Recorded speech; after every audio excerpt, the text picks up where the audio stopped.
Welcome to this very, very special episode of MyACT, and really an episode that I personally have been looking very much forward to, because we are going to talk about the Sustainable Development Goals and how to craft a winning idea. And in so many instances, this is not just about the awards, about the goal. I know that we all want to win that, but this is also about impact and really creating a difference across the 17 Sustainable Development Goals. And I am really honored because I feel we have a very, very esteemed panel gathered here today. So maybe we can just start by going around the table, and if you start introducing yourself, your name, the company you come from. Jerzy, Mastercard. Adrian, Botan, Global ECD with McCann. And if we use the microphones, which usually helps. Jerzy, Holub, Mastercard. Adrian, Botan, Global ECD with McCann on Mastercard. Marian, Brannely, the Global Director of Awards here at Lions. Hi, Lena, Roland. I'm Director of Content for WARC Strategy. Maher, Nasser from the United Nations. Rajdeepak Leo Burnett, Publicis Group. I'm Sonal, Chhajerh. I'm with Leo Burnett in India. And I am Thomas Kolster from Good Advertising. And just to set the scene, I think, because Sustainable Development Goals are some set goals that we're working towards 2030. But where are we on those goals, Maher? I think you're from the United Nations, so you're probably the best one fitted to actually give us a bit of a status report on that. Well, if the short one. The short one, I know. If we're in a football game, the first half has just ended, and we are 12% at where we need to be. So last year in September, that was the midpoint, and we said we are at half term. It is time to really get the team back together, talk to the coach, and the coach could be the heads in governments and state around the world, but also leaders in industries, leaders in the private sector, leaders in different all walks of life, and saying, we need to get our act together. We are nowhere near where we need to be. Some SDGs, we're even further than we were, especially like on climate targets. So it's time to reconsider our level of commitment, but also plans to ensure that the next 6 years are years to make up for the time that we lost between 2015 and 2024. That's where we are. It's not a happy picture, but again, we still have 6 years. And I think, like in any football game, it is only lost when the final whistle is blown, and that will be September 2030. So we better get our act together. I'm happy you say that. I'm a Dane, and it's not really going great for my team either. So I can cross my fingers both on Sustainable Development Goals and on the football. So very good analogy. Obviously, we're here in Cannes. We have some of the world's biggest brands here, some of the biggest communication groups in the world, and an industry that represents more than $900 million in advertising spent that can obviously be used for something, for driving change, for supporting the SDGs. And that leads me to you, because you're hosting us here today at the beautiful Palais here at Cannes Lions. And back in 2018, you decided to create a new award. You had the Lions for Good, you had the Glass Lion, and you said, we're going to do something here. What was sort of the thinking behind supporting the Sustainable Development Goals back in 2018? Yeah, so I mean, the Lions have been in existence for 71 years, and they have been the benchmark for progress in terms of brands and agencies and creative. And in 2015, we introduced the Glass Line, which was looking at gender representation. And then we saw progress in that, and we donated the funds towards charitable organizations, and that was actually, we saw change happening slowly, but actually it started happening. And then we worked with the United Nations Foundation and to actually build out how we can use the creativity to drive progress within sustainability, and that really has been something that we were trying to persist and grow. And the way the line is set up is there's one category for each goal, and actually that means that it's the opportunity for creativity across all of the goals as well, and it's really grown and been interesting to see the work that's come through. We're going to talk about some of it for sure. And maybe one thing that's maybe good to remind the viewers of is, if it's still the case, I think all the prize money in the category actually goes to supporting one of the winning projects, right? Yes, so over the past 5 years, we've donated 1.3 million to charitable funds. So the winners of the SDG Lions, the funds go towards those projects to further them, to progress them even further. So the likes of the Palau project or the likes of Where to Settle or different projects throughout the world, they help and project those further as well. Great, so now we've set the scene. Now the big thing is, how do we do it? How do we actually win one of these Lions? What does it take? And so I'm so happy that we here have both an agency and a client together to maybe shed some light on what it takes to win one of these Lions. Should I start? I guess it's, and I'll pass the microphone to Jerzy in a second. I guess it's about the authentic desire to help. And that's the beginning of our project, Where to Settle with Mastercard. And Jerzy has a personal story even that how the project came about. I think that's really important. Probably the second factor is alignment between the goals of the company and the goals of because we're still a for-profit business and it has to be sustainable, it has to make sense in the long run. And I think we're seeing this this year with a continuation of the campaign in the Room for Everyone. Jerzy, but do you want to tell your story? Actually, this will be very, I believe, untypical story for the campaign, because beginning of our campaign wasn't based on ethnographic research or deep understanding of target group, which is very typical for marketeers, at least when we do our job in a proper way. In this case, we didn't do anything in a proper way. That was the beginning of Russian invasion to Ukraine. And in the very first days of the invasion, we were driving to the borders to pick up our Mastercard colleagues from Kiev office, but also other refugees. And basically, the situation was that when someone enters your car, and the journey is really long, it takes 3 hours to get to Warsaw. Kids are sleeping at the back of the car. And the person who enters your car starts talking with you. Like, you've got 3 hours to talk. And what happens is that you don't think about this person as a refugee, but as someone with concrete story. And that was a turning point for us with the campaign. And that was a very strong moment also for newcomers, because that was the moment that they realized that actually this is not the end of the problem to get through the border, but this is just the beginning. So one of the very first questions they asked us was where to settle, where to go. And we thought that as Mastercard, based on transactional data, actually we know where to go. Like, what will be the cost of living in a given localization, what is possible income. We have this knowledge, so basically we were looking for a mechanism to open this potential in people who are entering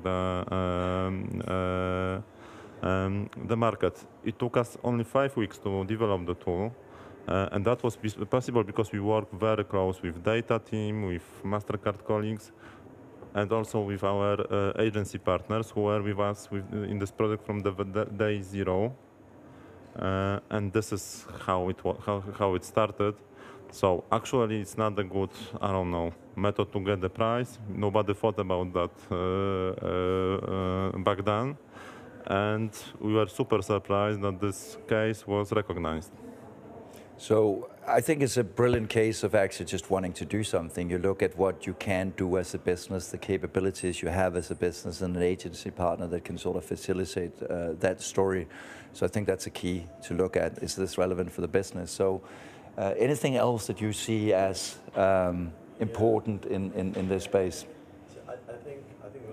I think we will start by saying we didn't do to win the Cannes. That's the last thing that comes. By the way, we win Cannes also. Because the battle is to win 2030. before 2030. And that goal is much bigger than winning a Cannes. This is step by step by step that we go through it. I think the story is, till you don't live it, you don't know what you're going through. I think Sonal will tell the story, actually. Yeah. So I think it started when we started the campaign. I have a 10-year-old. I'm a single mom with a 10-year-old. And obviously, working on the brand, I had told her everything she needed to know about periods. So it's not like she didn't know about it. And I never thought that I would not be present for her when that moment happened.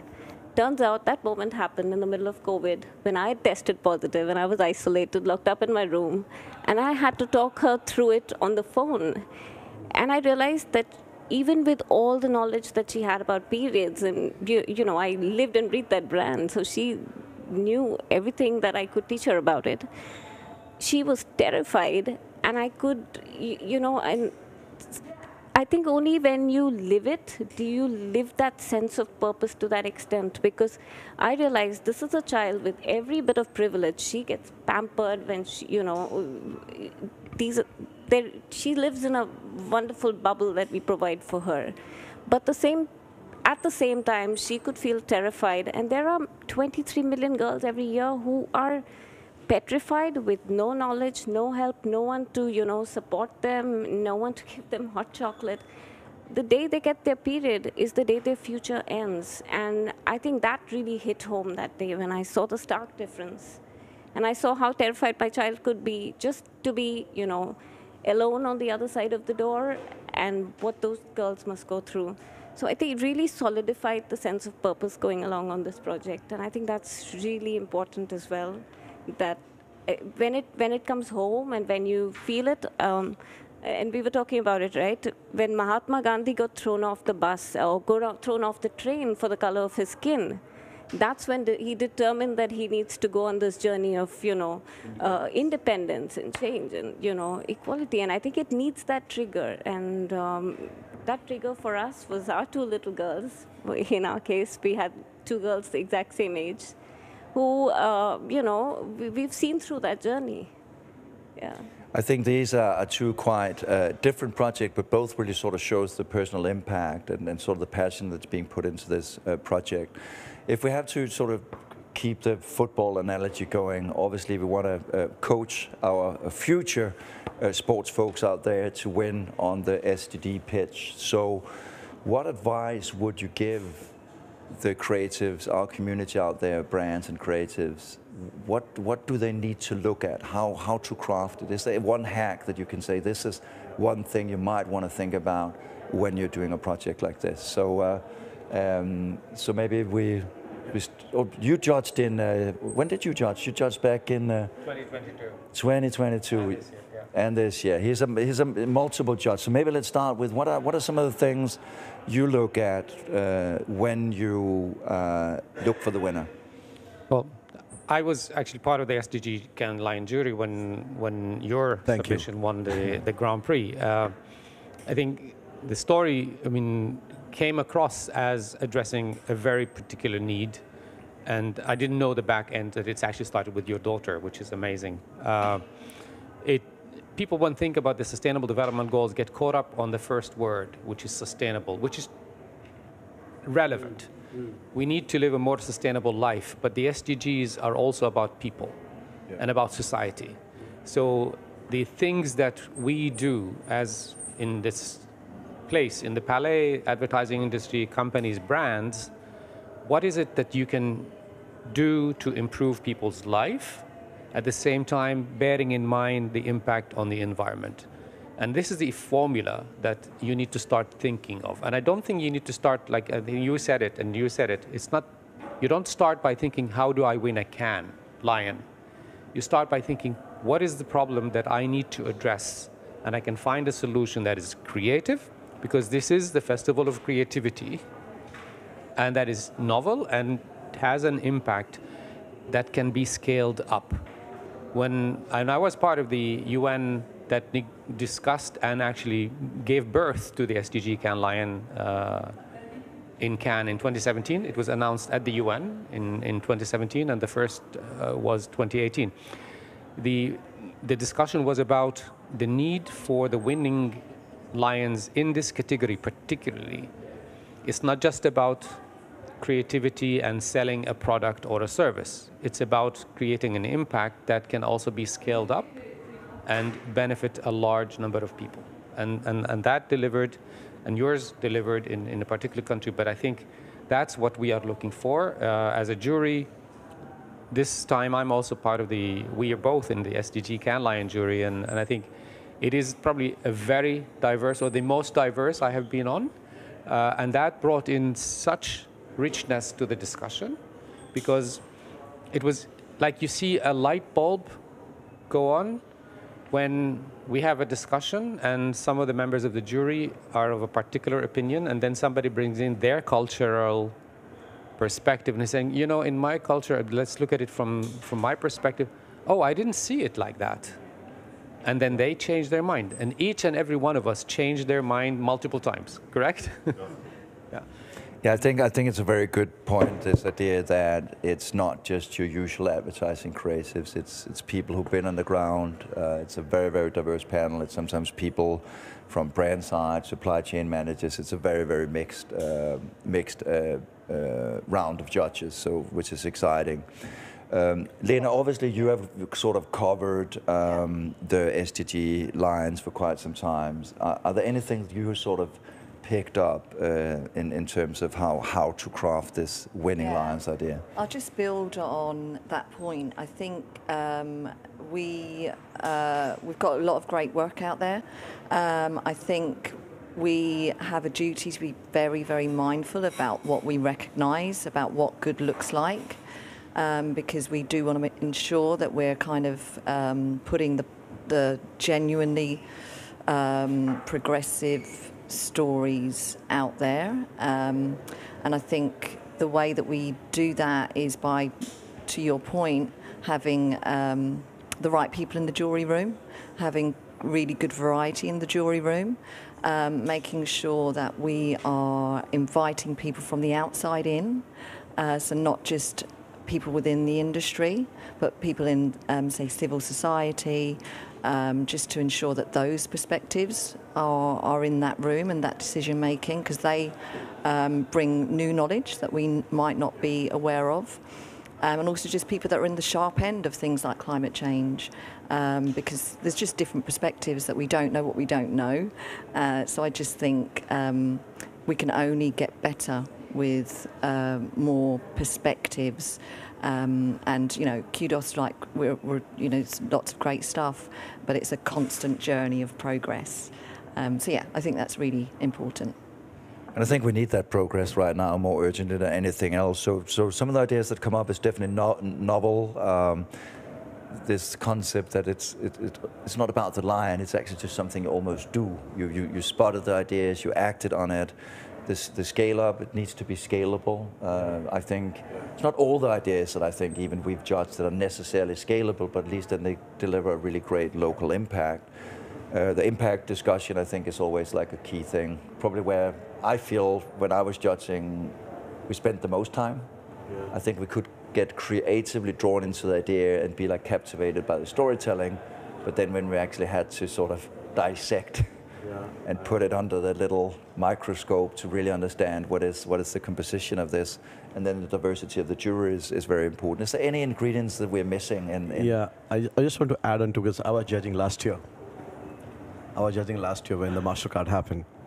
And it's so nice how all of these things are nicely coming together, right? And I'm one of the biggest champion for Mastercard. I was personally a personal big champion for Mastercard. And from United Nations, we had Robert. And we had, I think, one of the toughest jury is going to be SDG jury, because it's not just about creativity. Once it's creativity, it's part of the SDG goal or not.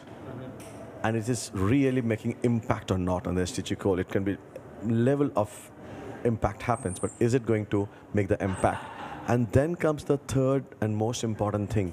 Can it plug and play in other countries where the problem is? You know, and that is I think, I'm getting my goosebumps talking about it, because I remember I was standing and I was defending that work, and I was fighting for it because I was passionate about it. Because it is not just about change, change in scale, because 2030 is not far away.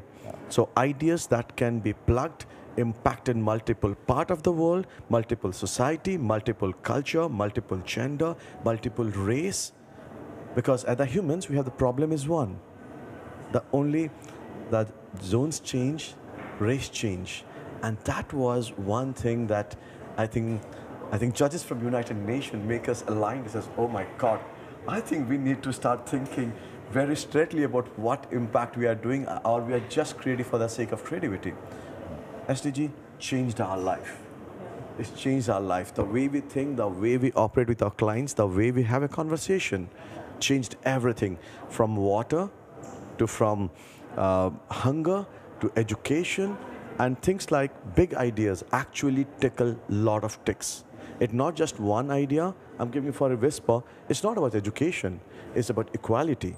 It's about female hygiene. It's about even 10% of those girls come back to workforce.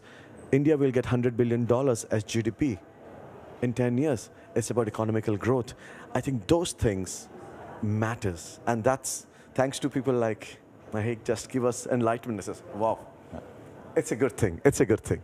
I love that point. I think it's an important point that a lot of these projects actually sometimes touch more of the SDGs, even though they're entered into one category. You sometimes see that, wow, it touches that, it touches that, it touches that, which is massively inspiring, obviously. So have there been, or have you, just from a Lions perspective, have you seen change over these couple of years in terms of interest, in terms of support from the industry in general? Because I think still, even though we've been going for quite some years, I still feel there's a long way to go as an industry as well in terms of educating our peers, get them on board to sort of get the same passion that all of you around this table showcases.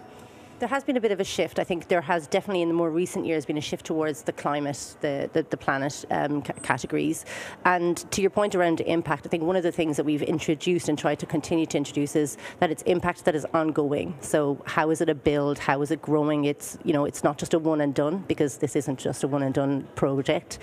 And then also thinking about, you know, the cultural context that somebody mentioned, but the people behind the camera. Who are the people making it? Because those people in the room actually will have a completely different perspective and lived experience, and that will then also alter that. So they're the kind of things that I think are really changing the perspectives of the jury in the room, and adding that additional context is really useful for those kind of projects to develop and go further.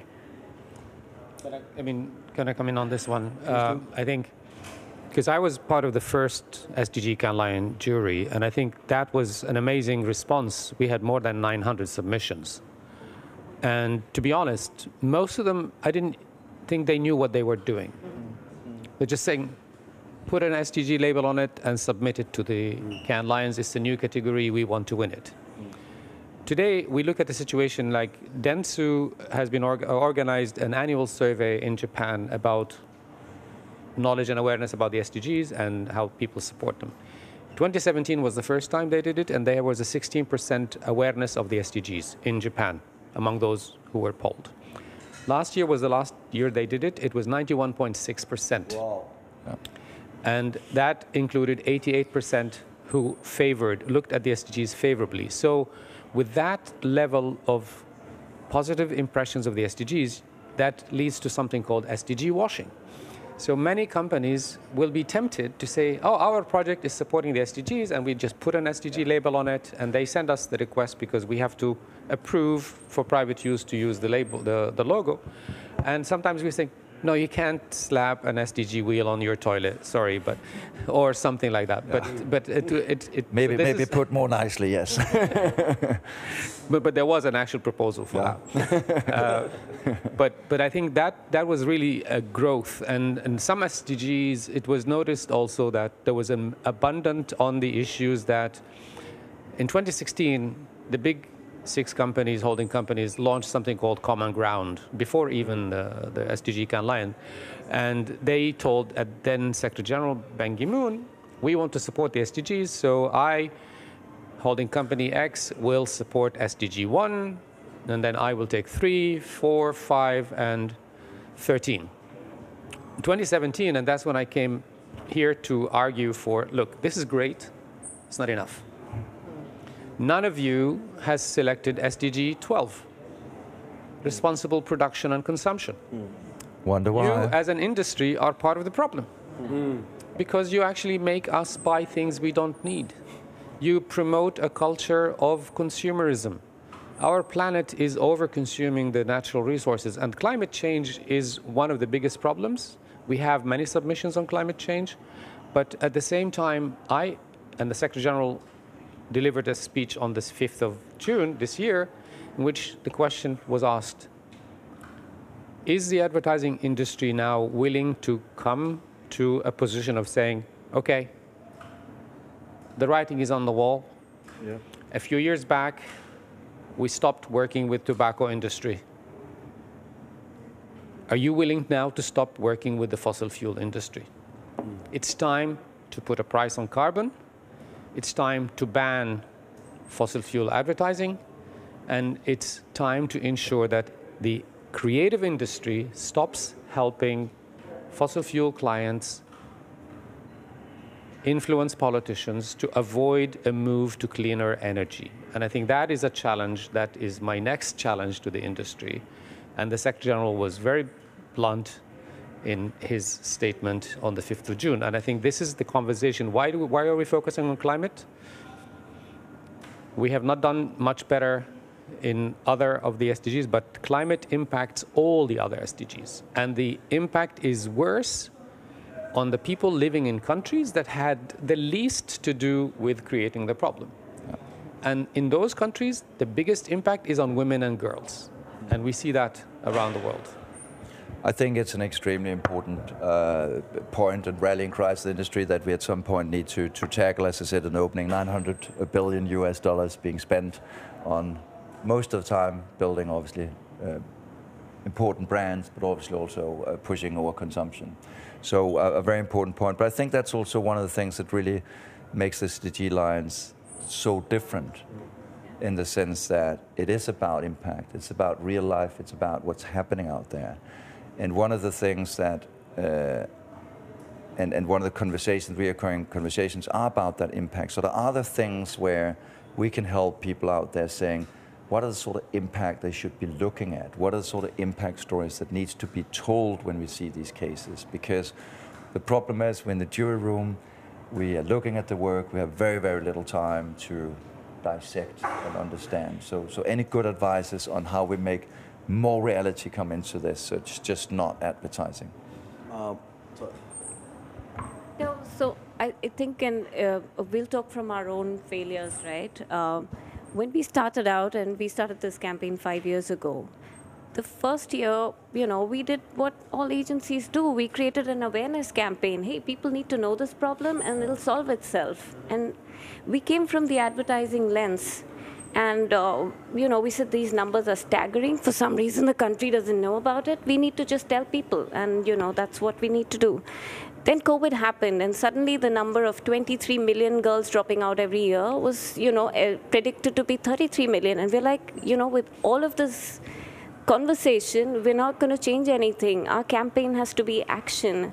And that's when I think we changed gears. We put ourselves into that head. So we immediately launched a campaign called Mobile Shala, which was basically Shala is school, so it's a mobile school. And we created a simple way for girls to continue education through very basic legacy phones. And we said, our campaigns need to be doing something. They need to not be talking. And I think that was the genesis for how we started, and how we got to Missing Chapter was because we were looking for a deeper solution and not just to create noise. And it took us 2 years to learn that, I would say. I wish we had done it earlier, is all I can say. I will add to what he said, right? When you're judging, a lot of times you see amazing campaign, that is amazing PR campaigns that has been put in SDG, amazing TV campaigns, or some of the posters and everything SDG. The one thing that as a jury or as a creator outside looking at it, how my brand is actually going out and making an impact. And am I going to be proud of it? I know you guys are really proud of what you guys have done, and that's the look you can see in the eye. I'm changing things in the world. Every creative person want to do that impact happen. But there is a process that it's not, what Sonal said, it's not communication, it's action is needed. Action that is in a scale-wise and not action in 1 year. Action year after year after year after year till 2030. Yeah. You know, that commitment is needed, and that commitment has to be seen in the idea that, you know what, this idea is not this year, they're going to come back next year, and they're to come back next year, and they're to come back next year. That is the commitment. Shows, is it a SDG or not? That's a very good point. I wanted to build on that, because think of the industry, we are all instinctive problem solvers, so we're searching for issues to solve, and we're doing this well. And then it's great that we have the Lions, the SDG Lions, that are rewarding this behavior. But I think as an industry, we tend to punish what is not new. And when you are building year after year after year, you might not win an award year after year after year, but you're doing the right thing. Yes. But I think we should have capture more in the awards the long-term commitment of this, whether through criteria or maybe having a special category that rewards 5 years or 3-year engagement with an issue, which is what we are doing with Mastercard. This year we're launching the next phase of Where to Settle. It's Room for Everyone. We're helping small businesses work together, and whether when they are immigrants, we help immigrants collaborate, new business owners to collaborate with locals.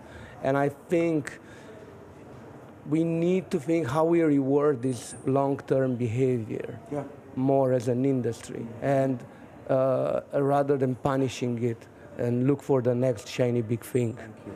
I think it's a very, very important point in terms of actually showing the legacy and the hard work it is to actually drive change. And there are a couple of projects that I've seen has developed over the years. I think Roland Index was there in the early years, and then it became Duconomy. So there are projects that evolve and change, but I think is sort of important to honor. I can't remember the exact project we had as well, where we saw a first iteration, and then when I judged it the second year of the SDG Lions, we did see the change. I think it's a very, very good point there. I'll just jump in, Thomas. I love that. I think everyone's absolutely bang on. It's like that long-term sustainable impact. Yeah. Something that I often kind of provoke people with is the question around how do we plan for the next quarter of a century, not just the next financial quarter. And I think if you ask people that, it's very provocative. And I think we need to ask those kind of questions and keep asking them. For us, it's very tricky question, because Adrian and me, we are both from Eastern Europe, and being from Eastern Europe, we learned that reality can change overnight. For bad, but sometimes for good as well. And it makes it even more difficult to be consistent. When we started with our migration campaign, everybody welcomed migrants. It was much more difficult to continue this campaign when the sentiment was completely different. But at the same time, we felt that this is even more important to focus on this topic and continue the effort. This is really tricky because reality is changing. We are still tempted to find another topic. Also, working as a marketeer, you are constantly rewarding for finding something new. Actually, when we look at our industry, the word that marketers love the most is not cheap, it's not good, it's new. We constantly, in our muscles, in our bones, we are searching for novelty. Yeah. At the same time, when it comes to ESG, it's being consistent that matters, and you are not always rewarded for that. But we need to keep it in mind that actually to win, to realize that goals, we cannot give up, and we cannot expect short-term incentives, even though we like to offer them to our customers. Yeah, can I add? Probably one solution is, and in Mastercard case it works, is the strategy is always long term, right? So our strategy is financial inclusion. We always look for how can we bring more inclusion to the world, you know, and that powers people, powers economies, powers communities. And I think if we have clarity on the strategy, then we can be sustainable, consistent, and plan for the long game with our brands. I want to add on to what Adrian says because I just love it, and I've been talking to everyone about this. It's sometimes don't think is it too much creative or not, because you'll understand that in vaccination industry you don't look what is the new thing you're coming out, how more people can create it and reach more people and more country, you know, and that is the power of big ideas. Yeah. No vaccination industry says, oh my God, I'm going to win a new kind of vaccine. You don't need it. You know, if something is working on it, can you just copy the exactly same thing, get the copyright, move on faster, produce in multiple continents, can be sent to different part of the world. I think that is what we need, because we have to learn from United Nations, because that's where scale happens. And I'm talking about what we are doing for Whisper. For instance, we started with missing chapter, but we didn't stop there. We realized even we're talking to girls, mothers are still the one who is taking the decision, because without mothers, yes, the girl is not going to do anything. The new problem we have figured out, the early periods. Girls are getting period, which is coming next year also, where girls are getting period at the age of 7, which is epidemic. There's no brand is talking about. So it is not about the new thing that we create every time to win it. How impactful and on. It's a commitment to agency, creative people, and the client. That matters. And it really, I think it really challenges a lot of CMOs and agencies, as you say, because it's difficult when you sort of have that drive for brand growth and sales and engagement, and then sticking to your guns and actually saying, we believe in this project. It's in the long term, and how do we make sure that if we have these initiatives, it's just not year one, but what's the plan year 2, year 3, year 4? Because I think one of the things I picked up sometimes was some of the projects were almost too young when they were entered. They had this sort of, they were almost there, but if they had waited just a little bit, they would have done so much better. Yeah, I mean, on this, I think we have had that discussion. I mean, yes, maybe they should have waited until next year because there is no data. There's no information of the impact. And I think maybe the instructions or the mind needs to change as well. And also the other thing that we often heard, what you touched on is, oh, I saw this idea before, or this isn't really new. But if something, maybe even repeating an initiative somewhere else that can be scaled up and done better and serve more people, then it should deserve to be considered. And I don't think we need to be confining, putting ourselves in the straitjacket of, oh, I've seen this like 20 years ago or 10 years ago or something like that. If it works and you have actually bring in a better perspective on it to create more impact to a wider population, we talk about scalability. You can also put it in that perspective. I mean, maybe it's a new category to think about scalability or scaling up old ones or something like that. Yeah. Amazing. In fact, I was on the direct jury this year, and this was a conversation on a lot of pieces that, they entered it too early. They've not lived out the journey. They've not shown the impact. And we call it the frozen lion. Like, it's one of those things you need to keep it in a freezer for another year, take it out again. Does it work now? Great. Thawing it up slowly. Amazing, yes. Yeah. Yeah, I mean, I work at WARC, so I'm going to bring the word evidence into this conversation, which you'd mentioned, data. Obviously, we need to see evidence, don't we? We need to see hard proof that this is working, and that is crucial. And I think there is also an education job to do. We need to educate each other, which this is doing, that actually new isn't always best, but actually consistency is in this space in particular is really important. But we also know for brand building, consistency works as well. So, yeah. I think it's a good point. It is one of those things, if we see Dove, if we see Corona, if we see some of those brands that over time have kept investing in these efforts. I think it's sort of time. I could keep going on. I learned so much, and it's so great to be talking to all of you about our experience in the judging room. Just as a quick wrap up, one key piece of advice, just a little thing or a little reflection that we're here, we're halfway through. We're only 12% there. It's kind of, we need urgent action. What should we leave our advertising community with? I think my advice would be, don't look for the simple solutions. Sometimes you have to dig deeper and you have to really understand. So I think it's really important in SDG to really go deep, to really understand the human problem and never lose sight of the humanness behind everything. Because I think that when we look at it only from the lens of numbers, that's where it'll stay. But when you look at it as individual human lives, I think that helps us be transformative. So I will say a simple thing after my SDG judging. I came back and put SDG goals on every wall of my office. So every wall have a big SDG goals. The reason is every morning you get up, it's like chemical engineers knows the periodic chart. So every morning our creatives live that chart of SDG goal and says, I have a brief today, can I do something here? I have this brief today, can I do something here? So we live and breathe SDG. We have one chance, do it now. Yeah, what an amazing piece of advice. It takes time also to look at the sub-goals. I think people always only read the headline of what the SDG is, but the sub-goals, so periodic system, up on the wall, yes. There's 17 Sustainable Development Goals, 169 targets within them, to your point.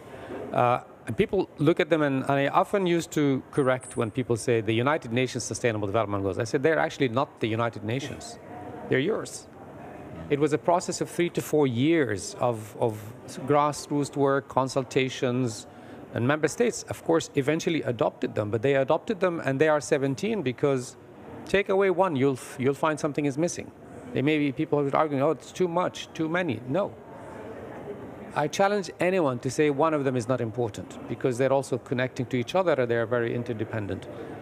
I like your idea, and I think that should be the idea that every advertising agency should put the SDGs on the wall and try to think, how do I relate to this campaign? How can I make my brand or this brand that I'm working for, my client, aspire to move the dial? We need to move from 12% to 100%.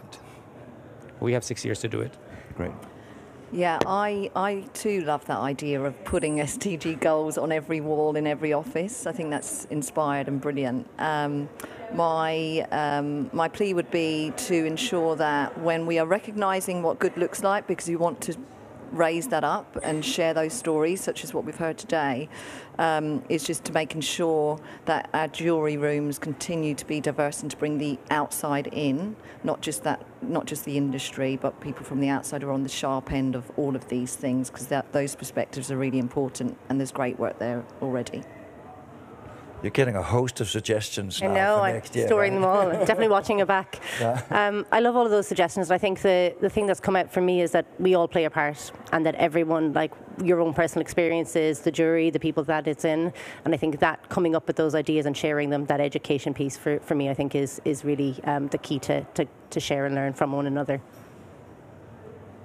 I think for me the learning is every idea is a startup, so don't launch and look for the exit. Launch and stay there for the long run. Make it successful and keep working like you guys did every year to advance it, to make it better. And I think that's key for our industry, that we stick with our ideas. My suggestion will be mainly to clients, not industry as such. Taking social issues, but also climate issues, is not such an easy decision. And it's always, there is some risk in that. You will come into field of emotions that you will not control. So my suggestion is to have a courage to do so, convince your peers, and then make it happen. I think these are all very, very important lessons. These are our goals. This is our industry. This is our home. These are our people. This is our little blue planet that we all have to share and live on for the long term. Talk is cheap. Talk is easy. I think this is a time to act if we are actually to deliver on these goals. There are some very concrete actions, I think, that came on here today. Put those SDG goals up there. As an industry, we have to understand that, yes, we are also part of the problem, and there is a provocation that's sent out by the UN General Secretary to say, what are we going to do about oil? And obviously, as an industry, we cannot only react, we also have to act. So that's on all of you. Thank you so much for joining this panel. I learned a lot, and it's really great. And yeah, thanks. Thanks, Tech Now. Thank you. Thank you.